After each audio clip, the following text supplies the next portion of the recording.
Hello everyone. So today we are going to start the international entrepreneurship in healthcare. What are the today's learning objective? By the end of this lecture, you will be able to understand the major market entry modes available to healthcare ventures, evaluate the pros and cons of each mode, recommend the right entry strategy based on context, and begin building your entry strategy proposal that we will discuss in the next part. Clear? Now let me start with a story. We will take an example of a case that Pakistan's telemedicine pioneer Sehat Kahani built a successful telehealth model connecting female doctors to underserved communities in Pakistan. Now imagine they want to expand to other countries like to Bangladesh or Egypt. These two countries are similar in demographics like low female physician workforce utilization and digital health gaps. Should they open their own office there, find a local partner, license their technology, or acquire a local startup? These are some questions that need to be addressed. The wrong decision could mean a regulatory rejection, cultural misfit, financial loss, or complete failure. This is exactly what market entry strategy solves. Now, think of market entry as spectrum of control versus risk. Low control, low risk, high control, high risk. Exporting, licensing, then franchising, joint venture, and wholly owned subsidiary. We will discuss each of them. Clear? Now coming towards the first one, that is the first mode of entry, that is the exporting. So what is it actually? Selling your product or service into a foreign market without physically establishing there. In context of healthcare, selling medical devices, software, or diagnostic kits abroad. A Pakistani AI diagnostic tool sold to hospitals in Kenya via distributor, for example. So what are the advantages of exporting this mode? Low cost and low risk, fast market testing, and no local legal entity needed. But there are the disadvantages too, like no local presence, so there is less trust, heavily dependent on distributor, limited market intelligence, and doesn't work for service required physical delivery like surgery, clinics, etc. It is best for medical devices, health software, and pharma products. Coming towards the next entry mode, that is the licensing, and then we will discuss franchising. So what is licensing? You give a foreign company the right to use your technology, brand, or intellectual property in exchange for your royalties. So it's actually handing over your brand to other for exchange of royalties. Okay, in healthcare context, for example, a UK-based company licenses its software to a Pakistani hospital chain. You license your clinical protocol to our training curriculum internationally. So what are the advantages of this mode? So revenue without direct investment. It has the quality of rapid market penetration, and licensor bears a local risk. Now coming toward the disadvantages, so you lose control over quality, and there is a risk of intellectual property theft, and there is limited profit compared to direct presence. This is best for health technical platforms, training programs, and diagnostic protocols. Now coming towards the third entry mode, that is the franchising. So a local partner, a local operator runs your branded model under your rules, paying you a fee. For example, Apollo Hospitals in India franchising its brand to hospitals in Nigeria. Also, a dental clinic chain franchising to operators in Gulf countries. So, what are the advantages of this mode? So, rapid scaling with local operators, brand consistency, lower capital requirement for the franchisor. Coming towards the disadvantage, so there is a difficulty to enforce quality standards in healthcare. Regulatory differences complicate the model, and reputation risk if franchise underperforms. It is best for hospital chains, diagnostics labs, pharmacy, uh, dental and optical clinics. Now we are moving towards the fourth mode of entry mode, that is the joint venture.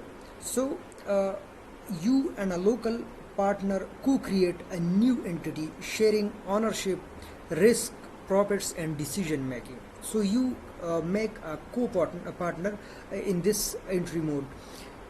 For example, Agahan Health Services partnering with local governments across East Africa. Another example will be a Pakistani healthcare firm doing a 50-50 joint venture with a UAE based hospital. So what are the good sides, or we can say advantages of this type of entry mode? So the first one is local partner brings regulatory access, cultural knowledge, networks. There is shared financial risk. Also, there is stronger than licensing. You have actual quality, equity, and control. Okay, often required by law in certain countries, just like Saudi Arabia, UAE, etc., etc. These countries, the law of these countries required such entry mode. Okay. Now coming toward the disadvantages, so there is governance conflicts with partner, sharing reduces returns, complex to dissolve if partnership fails, and slower decision making. It is best for entering highly regulated or culturally complex markets. Clear? Now moving towards the fifth entry mode, that is wholly owned subsidiary, solo entry, also known as solo entry. So you establish your own fully owned company in the foreign market, either building from scratch or acquiring an existing company. For example, Apollo Hospitals opening a fully owned hospital in Mauritius, or a healthcare company requiring a local startup in Egypt to enter to that market. Now coming towards the positive side, a full control over operations, quality and brand. Also there is maximum profit retention, and best for long-term market commitment. The disadvantages of this entry mode is highest cost and risk. It requires deep market knowledge. Regulatory approvals can take years. Cultural missteps with no local buffer. So this is best for large, well-capitalized healthcare organization with proven models. Talk about how to choose the right entry mode. Okay. Uh, we are going to discuss the factor decision matrix. It will tell us that which mode is suitable for our market. Clear? The factors, here are some factors and some strategic questions to evaluate. First factor is market risk. So how stable is the political and regulatory environment? Resource availability, how much capital and talent can you deploy? The third is strategic control, how important is brand quality control to you? And local knowledge gap, how will you understand the target market? These are the some questions related to these factors that must be evaluated, and it helps in the deciding the right entry mode. Clear? Now we are going towards to discuss the global market mapping. For example, if someone is targeting UAE, or if someone is targeting Saudi Arabia, let's say someone is targeting Saudi Arabia, so the recommended mode is joint venture. Why? Because foreign ownership restrictions in healthcare, because of the foreign ownership in healthcare restriction, and often joint venture is legally required in Saudi Arabia. Now, if for example someone has a target market of UK, United Kingdom, so wholly owned or acquisition will be a recommended mode for him because of the strong rule of law and high competitive environment there. If someone is targeting sub-Saharan Africa or African region, so the recommended mode will be franchising or joint venture because of the infrastructure gaps and critical local knowledge. If someone is targeting Bangladesh, so the joint venture or licensing will be recommended for that person because of the cultural proximity and regulatory uncertainty. And if someone is targeting the UAE from Pakistan, so joint venture or licensing is good because of regulatory ease, local partner gives credibility. Clear? Now we need to have some health specific consideration. This is what makes healthcare entry fundamentally different from entering other industries. The first is regulatory approval. Okay, so regulatory approval is non-negotiable. Every country has its own drug approval body, medical device certification and clinical licensing framework. The second one is the clinical quality. Clinical quality must travel with you. Your protocol, training standards and patient safety culture must be exported. Franchising is riskiest here. Okay, the third consideration will be the cultural competence. Cultural competence affects clinical outcomes. Mental health platform that works in urban Pakistan may completely fail in conservative Gulf countries without adaptation. And the fourth one is the talent localization. Many countries require percentage of local medical staff. You have to plan this from day one. Clear?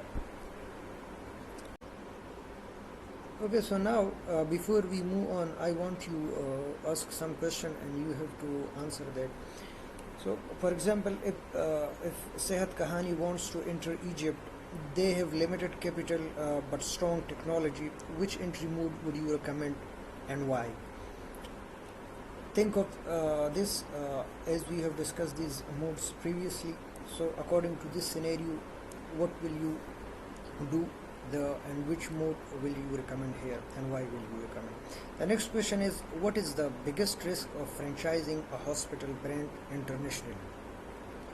The third question is, a country legally requires 51% local ownership in healthcare company. Which entry mode are still available to you? Okay, so think of these questions and try to answer. So in the next part or the next video, we will discuss the proposal